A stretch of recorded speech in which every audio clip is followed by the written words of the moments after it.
પ્રેમ કરવો એ કોઈ પાપ નથી, પણ પ્રેમ કોની સાથે થાય છે, માવતરની આપણને પરમિશન મળે છે કે નહીં, આ બહુ મહત્વની વાત છે.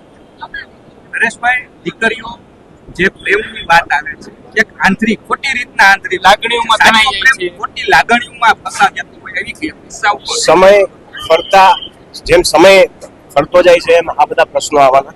સોશિયલ મીડિયાનો જમાનો છે.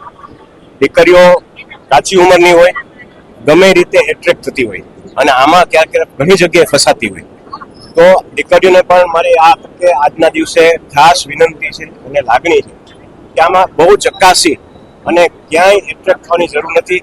પ્રભુ પર ભરોસો રાખવો, ભગવાન ઉપર ભરોસો રાખવો. જે આપણને મળવાનું છે અહીંથી કોઈ છીનવી નથી જવાનું, એટલે કોઈ જાતનું એટ્રેક્શન ન થાય અને દીકરીઓ વ્યવસ્થિત રીતે માવતરનું માની અને આગળ વધે એવી આ વિનંતી.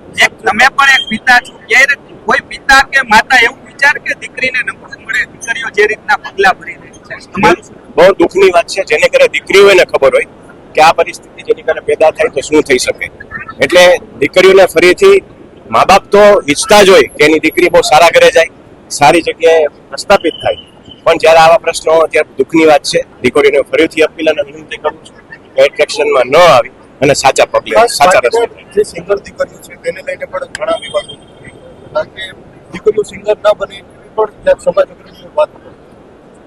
સમાજ અને સોશિયલ મીડિયા ખૂબ મોટા થઈ ગયા છે. દરેક સમાજના આગેવાનો ઘણી બધી વાતો કરે છે.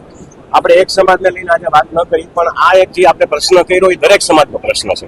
અને આ ફરીથી હું કહીશ કે દીકરીઓને પૂરેપૂરો અધિકાર છે બધું કરવાનો. સિંગર પણ બની શકે છે અને કોઈ પણ ક્ષેત્રે આગળ વધી શકે છે, પણ એને કેટલો એને હદમાં રહેવું એ એના માટે. એક સિંગર બન્યા પછી એકની જવાબદારી મોટી, કારણ કે એ પ્રેરણા આપતી હોય છે. જો એવું જ કરે તો અન્ય દીકરીઓ પણ ક્યાંક.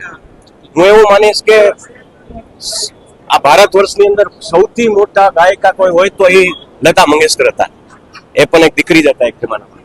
લતા મંગેશકરને પ્રેરણા રાખી અને દીકરીઓને આગળ